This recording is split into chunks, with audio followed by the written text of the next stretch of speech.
Hello friends, આજે આપણે જોઈ રહ્યા છે સાદું વ્યાજ. ઓકે, પહેલાં આપણે એની થિયરી થોડીક જોઈએ અને ત્યારબાદ જે છે એનો એક્ઝામ્પલ જોઈશું. વિડીયોને અંત સુધી જુઓ. સાદું વ્યાજ એટલે શું એ આપણે અહીંયા જોવાના છે. પહેલાં તો વ્યાજ એટલે શું એ જોઈએ તો જ્યારે કોઈની પાસેથી પૈસા ઉછીના લીધા હોય અથવા તો ઉછીના પૈસા આપ્યા હોય અથવા તો બેંકમાં પૈસા મૂક્યા હોય, ઓકે, ત્યારે જે આપણને એ જે પૈસા છે એના ઉપર વધારાની જે રકમ મળે છે એને આપણે કહીએ છીએ વ્યાજ. ઓકે, વ્યાજના પ્રકારો: સાદું વ્યાજ, ચક્રવૃદ્ધિ વ્યાજ. સાદું વ્યાજ જે છે ફક્ત મૂળ રકમ ઉપર ગણાય છે અને ચક્રવૃદ્ધિ વ્યાજ જે છે એ વ્યાજનું પણ વ્યાજ. વ્યાજ કેવી રીતે કામ કરે તો પૈસા આપનાર માટે જે છે તે નફાનું કામ કરે છે, કેમ કે એણે જેટલા આપ્યા છે એની અંદર બીજા જે છે વ્યાજ ઉમેરાઈને પૈસા મળવાના છે, એટલા માટે એના માટે નફાનું કામ છે. અને જે પૈસા લે છે એના માટે તે ખોટનું કામ છે, કારણ કે જેટલા પૈસા લીધા છે એના કરતાં એને વધારે આપવાના છે, એટલા માટે.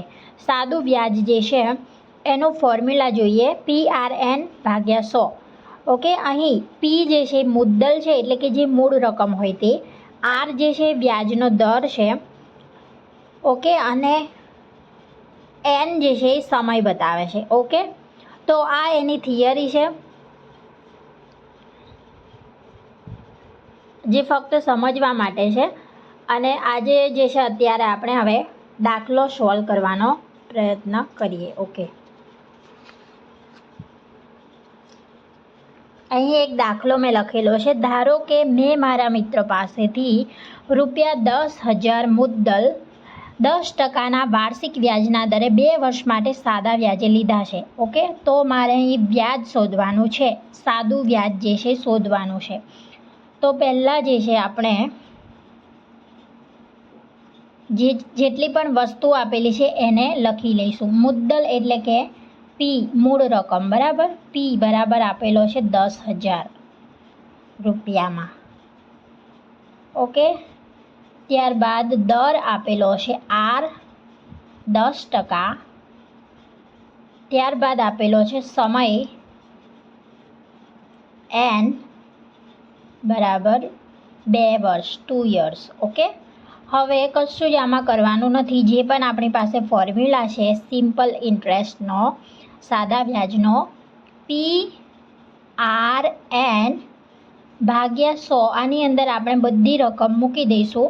પીની વેલ્યુ છે 10,000 ગુણ્યા આરની છે 10, ઓકે, અને એન છે 2/100.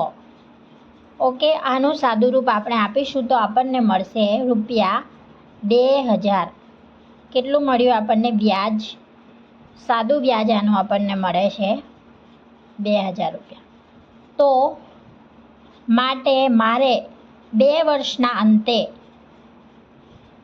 ફ્રેન્ડને કેટલા રૂપિયા ચૂકવવા પડશે?